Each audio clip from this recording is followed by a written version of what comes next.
Welcome to Everything Co-op, bringing you information on how cooperatives can help improve your quality of life.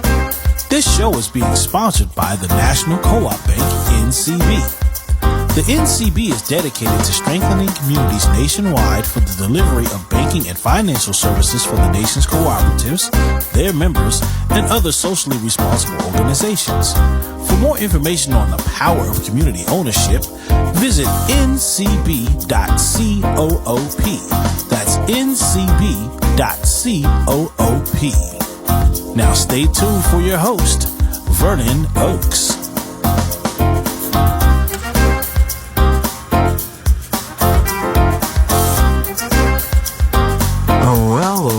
Welcome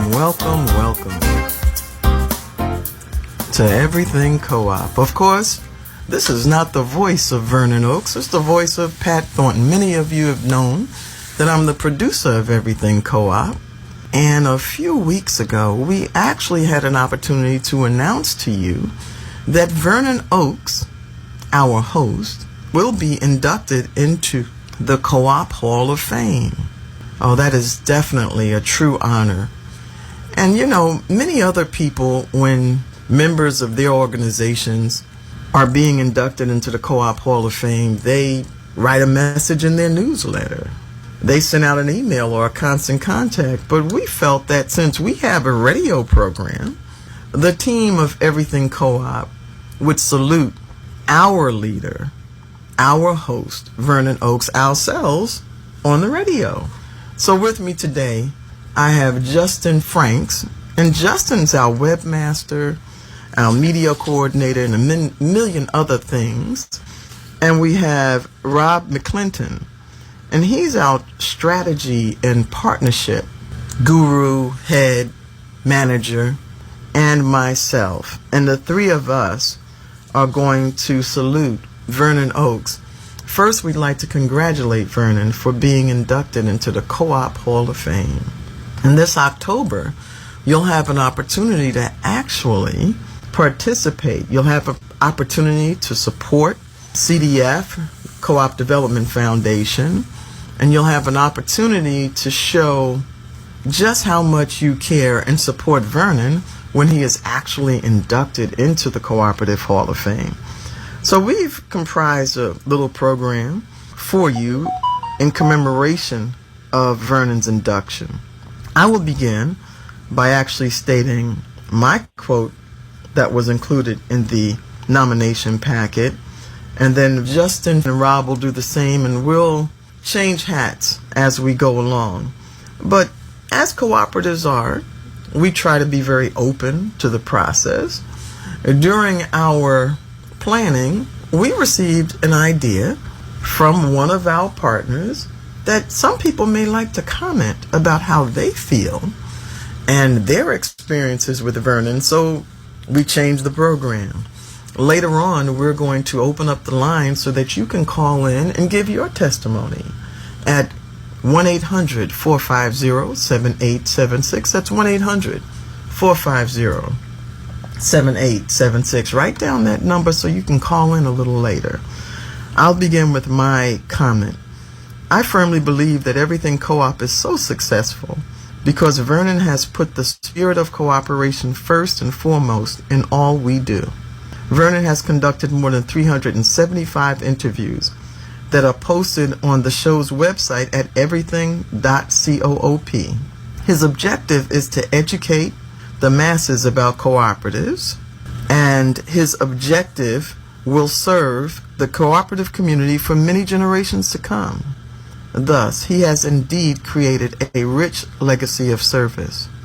May the Cooperative Hall of Fame Selection Committee induct into its cadre of heroes one of the most ardent co-op advocates of all time, Vernon Oakes. That was my statement that I added, and I'll add to this statement, and then we'll turn it over to Rob and Justin, who will then direct me to talk a little bit more. When I wrote the letter, my focus was on helping people to understand Vernon's why. If you don't understand his why, then you really don't get to understand that his doing and hosting the show is about a lot more than just sharing information.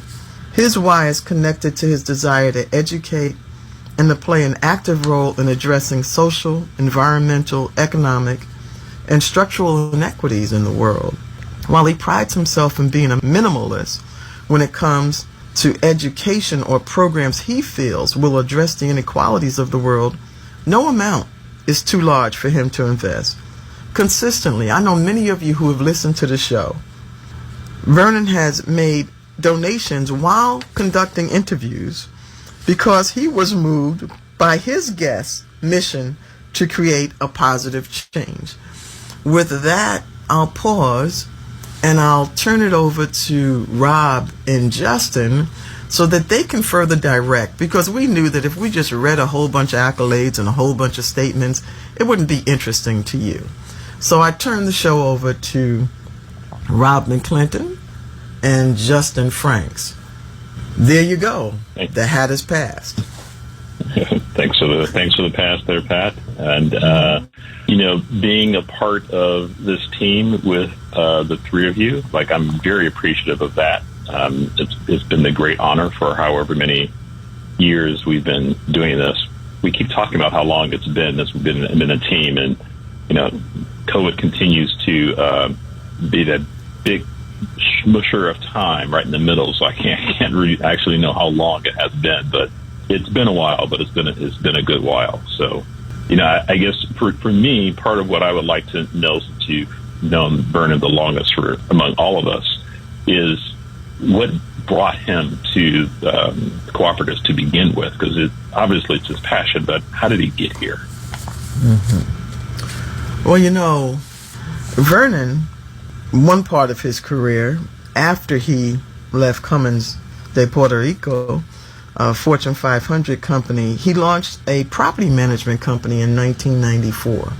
And eventually, he came to manage a limited equity cooperative. And with his inquisitive mind, because Vernon always likes to understand what it is that he's doing, he started researching co-ops. And as he researched, he started attending meetings at different organizations. And of course, he became acquainted with the Potomac Association of Housing Cooperatives and the National Association of Housing Cooperatives. And his attempts to understand what it is managing a cooperative was all about and what co-ops are all about. He eventually became the president of both organizations. So his studious manner of trying to reveal what was going on led him to become the leader of those organizations. But what's most important is that through his experience with the women, it was primarily women who were running the cooperative that he managed, he learned about accountability, and he learned the impact that cooperatives were having on the lives of oftentimes marginalized folks who had come into being. And the women who he was working with didn't have extensive education, but they were very adept, they were very practical, they held him accountable, and they made great decisions. And as he was looking into the many facets of what the cooperative did for the people, he became intrigued by the impact that it was having on their lives and about the possibilities that were abound with cooperatives. And he wondered why he didn't know about them before. He had attended Stanford and gotten a business degree at Stanford, one of the most prestigious colleges in business, and didn't learn anything about co-ops. So the impetus came from his involvement of managing a co-op, and then in his research, learning about how impactful co-ops could be, and that led to his desire to let everybody know what he didn't know. You know, when you find out something new, and then you want to let everybody know. It's like the person who finds religion, and all of a sudden they want to let everybody know. So that's about that. And we have Justin Franks.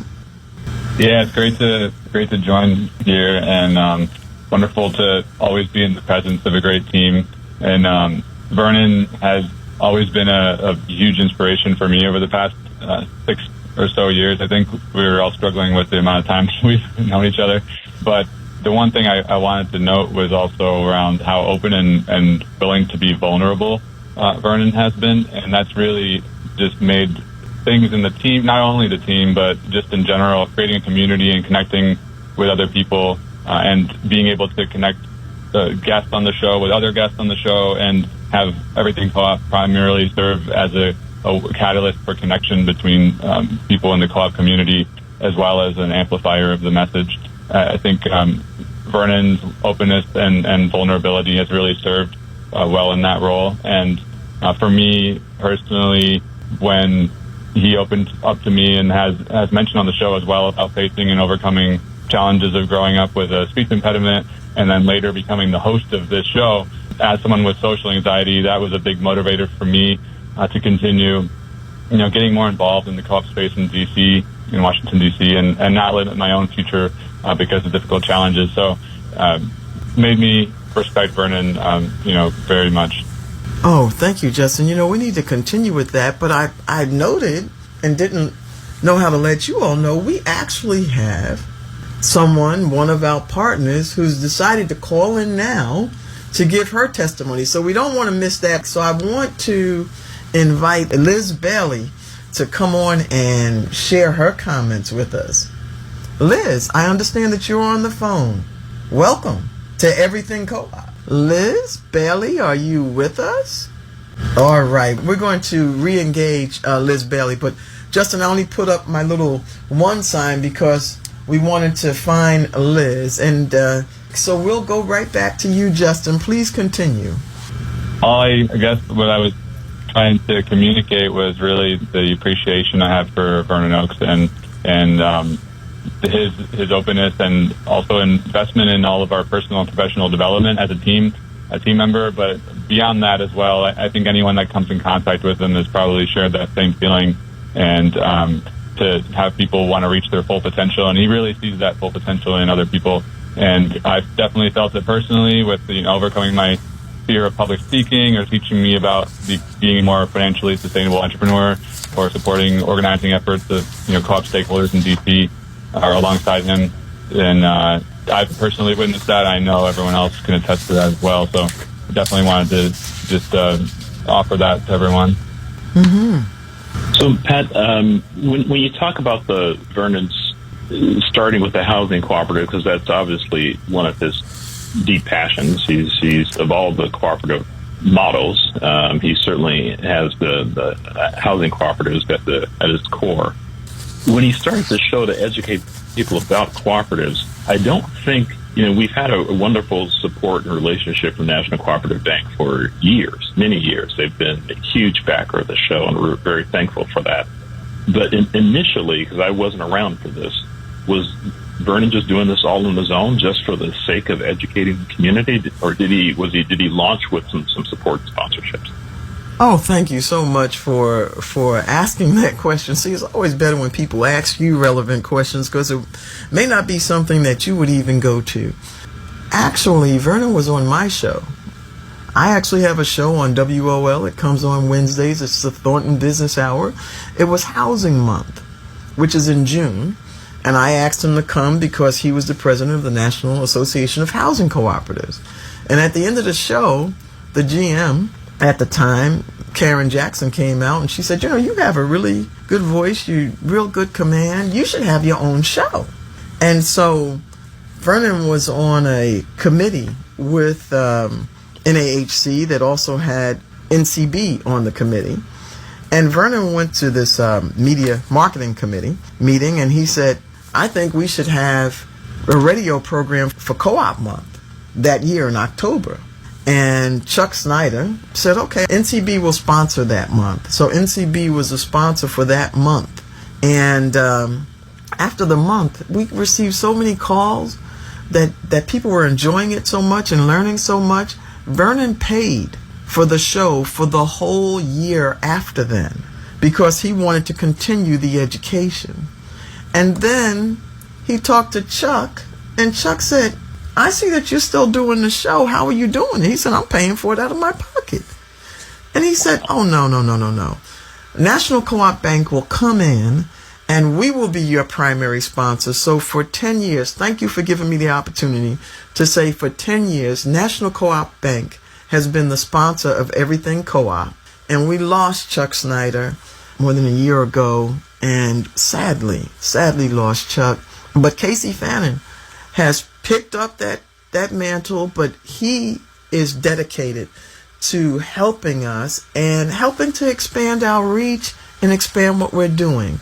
So we certainly like to thank Casey Fannin, thank National Cooperative Bank, and that tells that story. But I hear that Liz Bailey has gotten back on the line. So let's go to Liz. Liz is one of our partners. We've partnered with Liz on several fronts. We actually started to have co-ops for USPS, and Justin and Liz and Vernon and I were trying to support the postal workers when they broke down all the machines, but we've done a lot more with Liz. So Liz, welcome to Everything Co-op.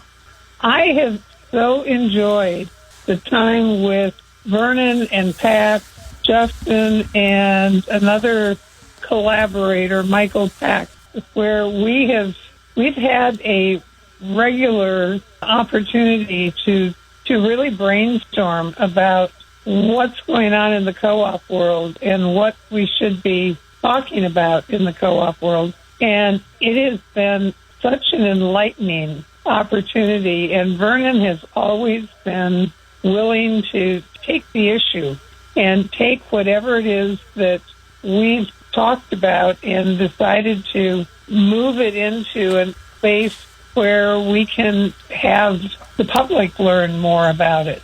I think what has been the most empowering to me has been Vernon's willingness to really take that leadership to be the person out there as the advocate for where co-ops need to be visible in the community. That's one of the things that he and another collaborator of ours, Roberta McDonald, have been the people who really are believers in how much people need to understand what co-ops are in the community. And Vernon has been just so good at talking to people about co-op in that context and giving us the opportunity to really think about co-ops in a new way that will give everybody an opportunity to understand how they're connected to people and institutions and all of the ways that co-ops are there working together for all of us. And I think that's been the partnership that's really been powerful. And I don't need to occupy more time than that to move over and let somebody else have their thoughts too. But the partnership is just the array of people who are so open to what Vernon opens the door for. And what I love is Vernon will say, okay, let's do that. And Pat will pick up from there and make it happen. The partnership that the two of them have had has been extraordinary. And we have them both to thank for it. And it will keep on going. So I'm going to turn my microphone back over to Pat or whoever it is that is the host for this.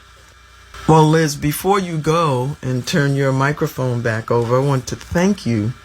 Thank you for that, because when I first came in, I was really, full disclosure, I am Vernon's first cousin. And I was just trying to help my cousin do what he was doing.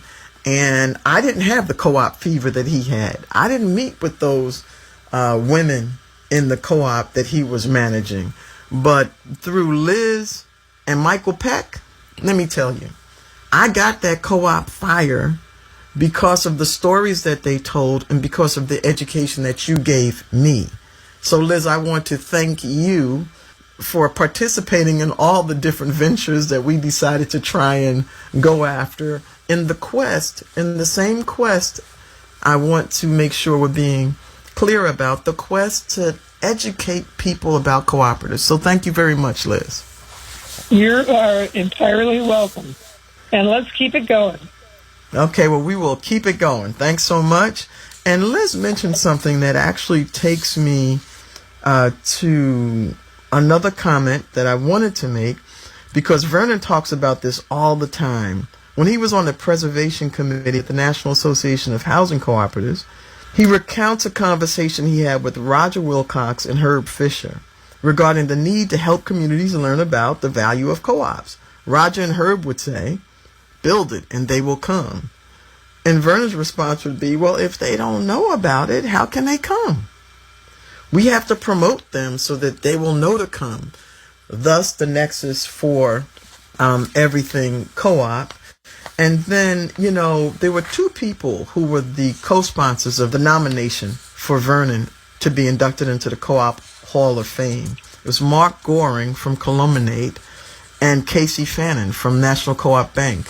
When do you have your sponsor, one of the head leadership organizations, Casey Fannin and National Co-op Bank, along with Columnate, to put forth the nomination? So we thank both of them. But in Mark Goring's nomination letter, he wrote something in response to what Justin said. And Justin, you mentioned that Vernon inspired you personally. And Vernon always tries to find that little spark that's in any individual and to help it to grow, to nurture it, to feed it, or to bring it out. Rob's been with us for a very long time, and periodically Vernon would say, Rob, you're not getting enough. How can we make sure you get more? So I want to read what Mark Goring wrote about Columnate, because he says the Columnate has 10 team members, and he asked them recently what they appreciated about Vernon and his contributions to the team. Their responses lifted up the genuine care they feel Vernon has for them personally and professionally. They noted that he brings his expertise to the team to help them be successful in their work, and that he brings and expects integrity in all facets of his relationships. And they spoke of his enthusiasm for the common good project. So I wanted to note that, and also note one of Vernon's stories that he uses to teach the importance about co-ops. He has one where he describes safe housing as being like a bowl you use when you make a cake. If you have a bowl, you can make a cake. If you don't have a bowl, you just end up with all the ingredients in mess on the table. It's kind of like the image that stays with you. Illustrates the importance of common goods work and stories that build culture. So you can imagine trying to make a cake without a bowl and pouring all the ingredients. That's what life is about. But I'm going to turn it back over. I've tried to answer the questions that you asked and that you stated. So I don't know. I'm one of those hosts that needed to be reminded to turn it back over to Rob or Justin. No, you're doing great. That's right. You're doing great. I can't help but wonder, Liz was, that she was your catalyst to cooperatives and to learning about the movement and really getting into it. And for me, that was Violetta Nefertiti from Dow Corporation, the folks who do Dow Co-op. She was mine, introduced me to the cooperative movement. I can't help but wonder how many people has Vernon done that for? Has he been a catalyst for introducing them to the cooperative business model? Right, like it's not just it's not a concept, it's not an idea. It's a business model. If you want to go out into the world and do business, and you have to have a model to work with. You can do competitive or you can do cooperative and collaborative, and just letting people know just how effective the cooperative model can be by telling the stories of people who have been successful or have overcome challenges by using that model. So obviously we'll never have an answer to that question, but it definitely jumps to my mind when we think about how much impact Vernon has had. Now, I mentioned that we don't have commercials during this segment, but we do have station identification, and we do have a little moment to pause as we move into that next half hour. So I'll lend myself to my engineer.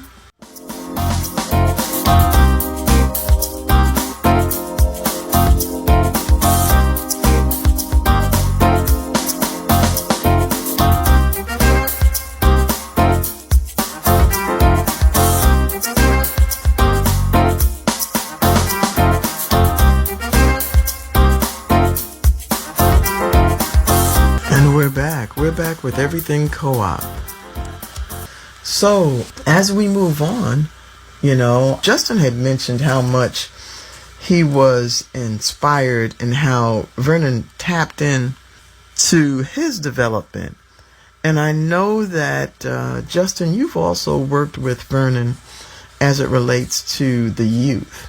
And that's always been a priority for you and one for Vernon. Why don't you tell us a little bit about that, not only that commitment, but how working with Vernon and the youth has panned out? Because I know that he's worked closely with you on that. Yeah, it's been a recurring endeavor that always comes to the surface, where we have to engage intergenerationally in order to advance the cooperative movement in a sustainable, long-term way. And to do that within the structure of Everything Co-op, in our capacity, we've been experimenting with how to bring in youth and how we can engage them, and using the different platforms that are available to them. So one of those ways was obviously through social media, and everyone is on social media these days. And well, besides me, I'm not on there a lot, but in general, if we wanted to reach new audiences, we had a lot of opportunity when I joined as well, to expand our social media outreach, and we were lucky to be introduced through our colleague Samuel to a wonderful social media guru, Melanie, and so shout out to her for leading our social media presence. But that's definitely one avenue that we've taken to see how we could explore different promotion avenues and cut snippets out of episodes and really get that message out. And I've partnered with Trevor Claiborne from Kentucky University. He's a great educator in the co-op space and has actually made some co-op songs for us. And we haven't quite figured out how to package that into a broader effort or a curriculum or something around of that nature. But we're always open to looking at how we can engage youth in a more comprehensive way. And if you have any ideas, any listeners out there have any ideas or want to collaborate around that subject, then please go to our website, everything.coop, and fill out the contact form there, and we'd be more than happy to engage you on that. Thank you so much for that. And you actually bring up partnerships again, and I'm so glad you mentioned Melanie, because Vernon didn't only want to share information, he wanted to make sure that the world received the information. So one day we'll reach that 10,000 mark of all the people that he wants to be on our list. So we certainly invite you to go to everything.coop and sign up. But Liz Bailey mentioned Roberta McDonald, and Roberta McDonald introduced us to Dana Sweeney. And in this past year, Vernon has used his own dime again to fly all the way out to Florida to tape a segment promoting our new Everything Co-op holiday list, so that he could expand the market a little bit further. But Roberta McDonald, being the network person herself, put Vernon in the circle with media professionals and marketing professionals and podcast professionals, so that he could network and expand Everything Co-op. So we thank Dana Sweeney. We thank Sam Surafile, who's the person who connected us to Melanie. And, it's all a team effort. But what Vernon also did was he didn't just want, other people to know about cooperatives. He wanted us to work cooperatively. So when I talked to Vernon yesterday after we met, talking about this show, I said, I had all these ideas planned. And then I got together with Rob and Justin, and we did our sociocracy type of thing with going around in circles. And before I knew it, the show turned into something much better. Then Liz called this morning, and it turned into something even better. So the whole idea of educating, Vernon has paid for us to be educated in sociocracy. We took the co-op Sensi training to develop into a cooperative. We're forming, he formed an LLC, Everything Cooperative, and we're moving into forming the nonprofit and just expanding so that we can do more and be more for the educational component. And in that, I'm going to go to you, Rob, in talking about our strategy. You were the person who actually brought up the idea of the Everything Co-op holiday list, and also in terms of strategically helping Everything Co-op to advance and expand and move into sponsorships and everything. That's a component that you've helped us to realize. So I want to give you an opportunity to talk about your involvement and some of the pursuits and visions that you have helped us to create. So thank you for that. When I became a part of the team and we started talking about what it would look like to work together, one of the things that really stuck with me was not just Vernon's generosity, but it's really his commitment to the model itself, right? And so when someone's very committed to a model, I pay attention just to see what's really got them, like what's the hook that really is into them. And it is really about, from everything that I've seen, about the resiliency that cooperative models provide to people, the opportunity they provide to them, and the ability to do things together. So, I come from a startup community here in the Los Angeles area. And when you're doing a startup, often it's just a small group of people who leveraging the resources of a smaller group of people, right, to grow this big thing. And you wind up with a very few people at the top of a very large thing. And the cooperative model, as we all know, allows for, democratizes that process so that everyone along the way can have more opportunity and more say and more voice and direction. And that just makes a lot of sense. No one person can have all the answers. And so Vernon was so into that it got me taking a look at what he wanted to do. And then I started attending some meetings, like a few meetings at NCB that Casey hosted for the executive roundtable, NCBA's executive roundtable that was hosted at NCB. And you mentioned Vernon's name, and there's a lot of, head nodding, just a lot of positive spirit just comes up into the room. I start just throwing his name around because it just gives me so much more cachet when I just throw around. I just ride those coattails, but don't tell him I said that. And there are a lot of ideas that came out of those meetings of what do we need to do to help move the model forward. And a lot of the things that would come up in those meetings, those rooms, would be some things that Vernon has talked about, and certainly one of the things that he's been open to. So there is a lot of overlap between taking what he knows, coming out of Stanford Business School and being in the competitive business market for so long, and applying the best of that, not the toxic part of it, but applying the best of that to cooperativism. And I very much agree with that, and a lot of people in that room agree with that. So having the list, he really wants to shine a light on other cooperatives and the things that they do and the services and products they provide. And that just seemed like a really great way to do it. And besides, why should Oprah have all the fun? Well, does Vernon have a little piece of that too, right? So shining the light on these products and services so that more people know about them and can buy from them. And then building partnerships to be able to tell more stories in different ways. How do we take the radio show and then leverage our expertise there to help other cooperative partners tell their stories in an audio format is certainly something that we're exploring. We've been talking with for a while with a couple of other partners, including Dot Corporation, Ajani, and a few other groups that are very much want to do the same. And they are looking to us to be the experts when it comes to delivering that audio experience. So yeah, that's part of what we're looking at. Is more ways to continue to do what Vernon has always done, of letting people know how this model works, but to do it, as Justin said, in different formats and in different ways to meet people where they're at and to give them an experience that they want to have to be able to learn more about this model. I couldn't have said that better. I don't even have anything to add to that. Let me switch the gear. No, I really feel that's that's critically important, and it really it goes back to the core of who Vernon is.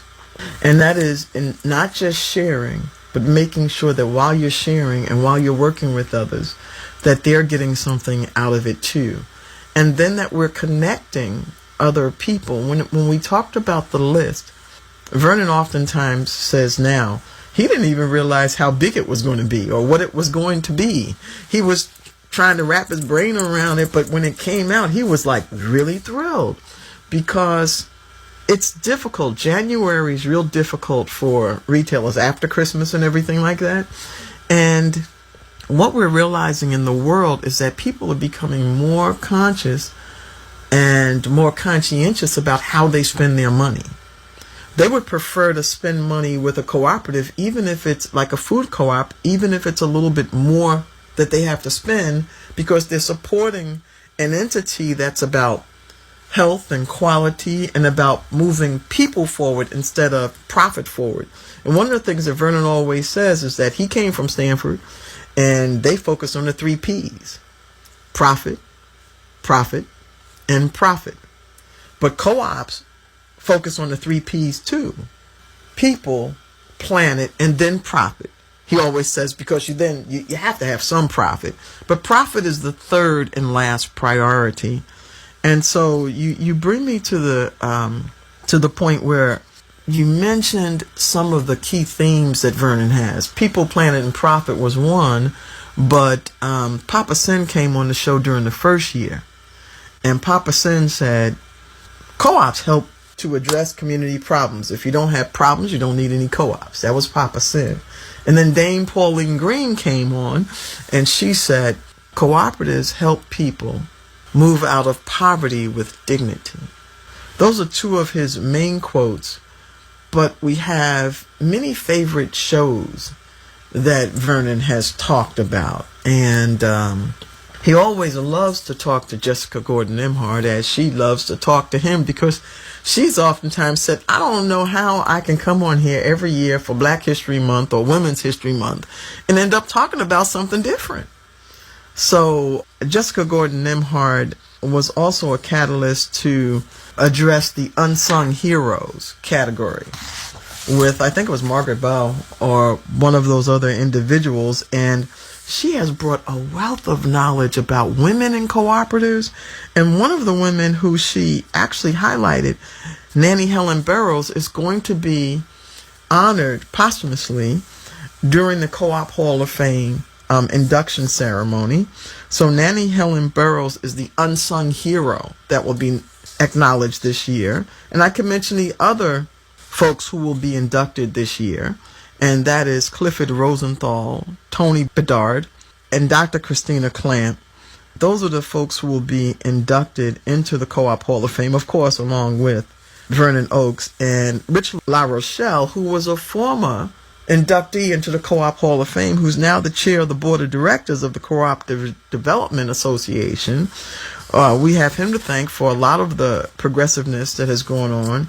And Kirsty Boyette, who's also working with the CDF to make all of this happen. And I always get to thank Kirsty because she always gives me all the names and contacts for folks. So we will be and have been interviewing all of the Co-op Hall of Fame inductees every year for the past 10 years. So I threw a lot of what we talked about into that, Rob. So I'm going to go back to Justin or Rob for our next direction. And by the way, folks, we want you to go to everything.coop to sign up so that we can help Vernon reach that goal of 10,000 names on that list. But also, we'd like to invite you to just stay tuned with us and to call in at 1-800-450-7876 if you have a testimony and if you want to talk about your relationship with Vernon Oakes or how Everything Co-op has helped you. Feel free to give us a call at 1-800-450-7876. Back to you, Rob or Justin. Yeah, well, I definitely want to highlight some of the favorite shows that I've loved over the past years. There's been too many to choose from, but we each had to narrow down to the three, so I did my best here. In no particular order, I selected Michael Peck's episode where he talked about COVID-19 and the resiliency of cooperatives in tough times and the importance of hopeful leadership. And Michael Peck, of course, works with One Worker, One Vote, and also with Mondragon, the largest co-op in, I think, the world. Yeah. And he discusses how culture, compensation, and ownership, along with effective public policy, can combat societal issues like inequality, and advocates for empowering workers through ownership and converting businesses like cooperatives into cooperatives, and reshaping society in the post-pandemic for a worker-centric economy. So if you want to check that episode out, go to the website, everything.coop, and just type in Michael Peck into the search bar, along with any other episode you'll find there. And the other one I wanted to highlight was by Dr. Stacy Sutton, who is the Director of Applied Research and Strategic Partnerships at UIC's Social Justice Initiative. And she does a lot of work with community wealth building in Chicago, and a lot of research, amazing research that has contributed a ton to the cooperative movement. And so with when she was on, she's been on plenty of times onto the show and is a favorite here. And her and Vernon talk about the integration of research and community work and co-ops. She highlights her research into 11 different cities like New York, Minneapolis, and Madison as models of co-op support. And they explore the challenges in co-op funding and the role of the city and the federal support in promoting co-ops. And so her name's Stacy Sutton. Type her name into everything.coop and check out her episodes because it's really powerful stuff. And the last one I wanted to highlight was Mike Mercer, who is the former CEO of the Georgia Credit Union affiliates. And he discusses the uniqueness of co-ops and especially credit unions. And they talk about the differences between credit unions and traditional banks, and how co-ops promote financial empowerment through education and making life affordable for people. And he talks about the cooperative principles like democratic control and the role of credit unions in providing fair credit access, especially to underserved communities. There's a ton in that episode that he talks about. If you're interested in credit unions like I am, there's a ton of substance there. So, type Mike Mercer into the search bar on everything.coop and check those out. I'll pass it over to Rob if he wanted to share. Sure thing. My list isn't as long. There's one episode that's on the top of my mind, but for existential reasons, and that's the recent interview with Dina Omar.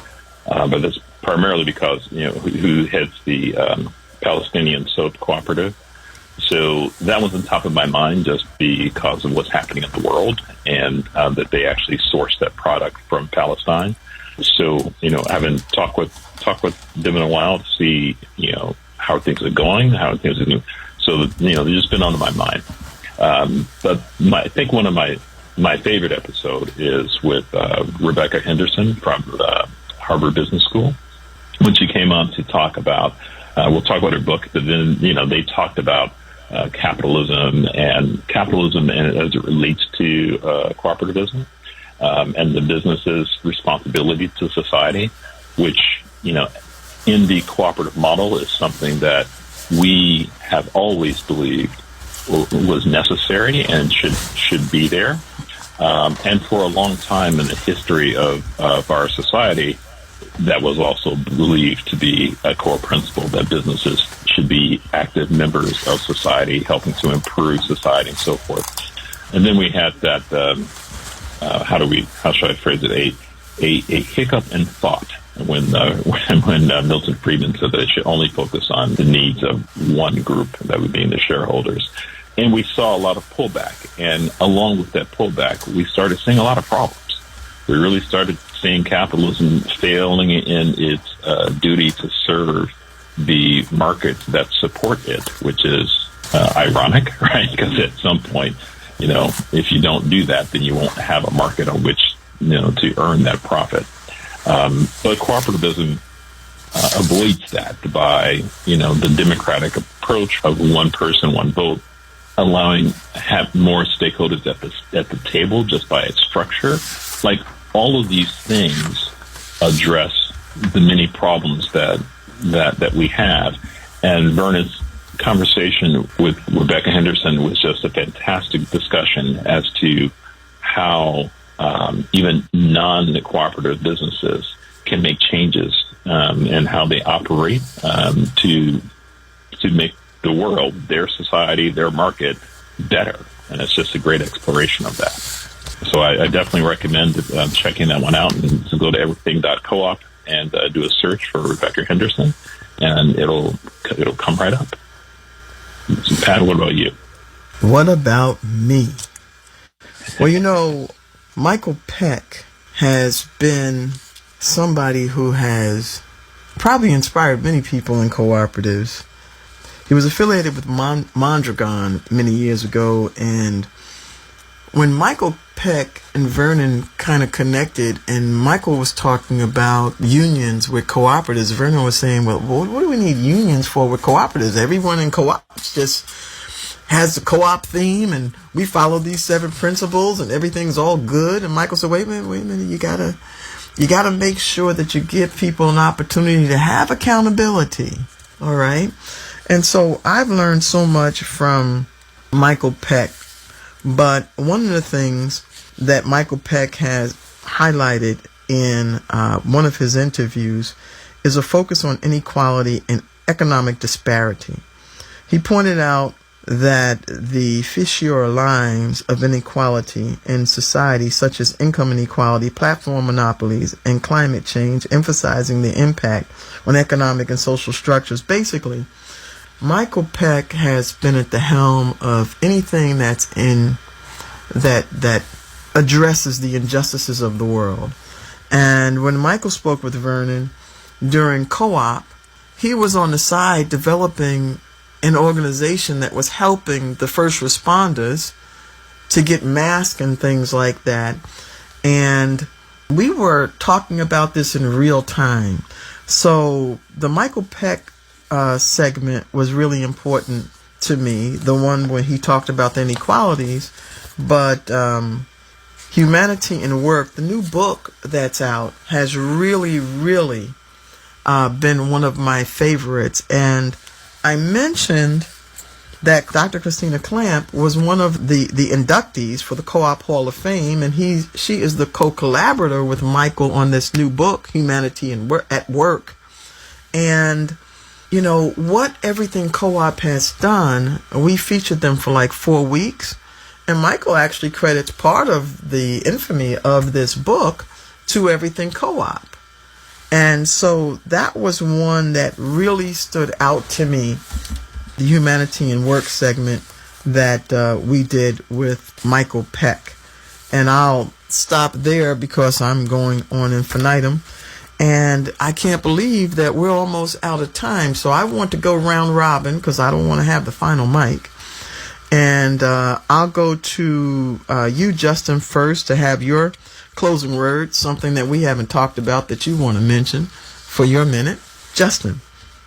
Yeah, absolutely. Yeah. So I wanted to just highlight something previously that was mentioned around sociocracy and just our team dynamics that have really been a great, it resonated a lot with me personally. And Vernon could have chosen to be a dictator essentially at the show, of the team, of the brand, of everything. But he thought and embraced different ways to embody cooperation in the work that we do together. So the way that played out for us was with sociocracy most recently. And that's a form of consent-based decision-making and a more democratic way of making decisions and governing an organization. So after we all discovered this kind of separately, then sociocracy, then we came together and he actually encouraged us to go through a training program with him, and he paid for it, as Pat mentioned. And so Vernon embodies cooperation so much that he elected to distribute his own power with the rest of the team. And that's because deep down, I think he knows that it just isn't a nice thing to do or say, but that it actually makes the team better and more effective. So I'm sure the listeners know empowering your colleagues to have a voice and trust them to make operational decisions on their domains of expertise isn't necessarily the default way of operating a business or in most workplaces today. But it's a great example of how it can be done with the right kind of leadership, and Vernon definitely exemplifies that. Perfect, Justin. So we go on to Rob. So I definitely agree with that, because I was certainly scared about the idea of everyone having a voice when I came into this model, and it works out quite well. And Vernon's a great leader at that, though he might eschew the leader title. It's still very much true. So if it's okay, I think I just want to read the quote that I submitted for his Hall of Fame thing, because I think that just kind of summarizes what I'm... Absolutely.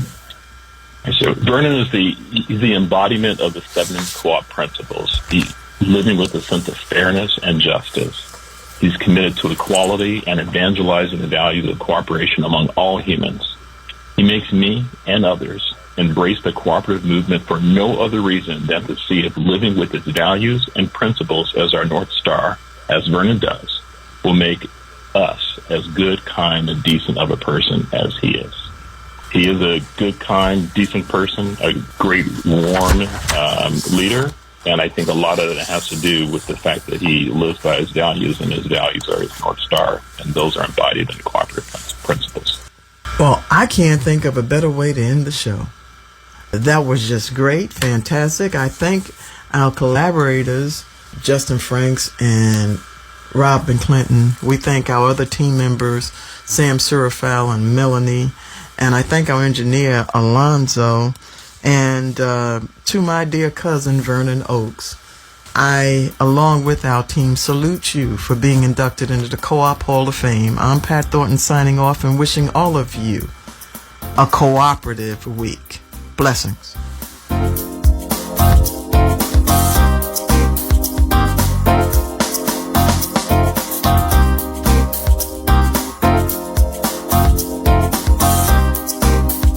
Talk 1450 WOLAM, where information is power.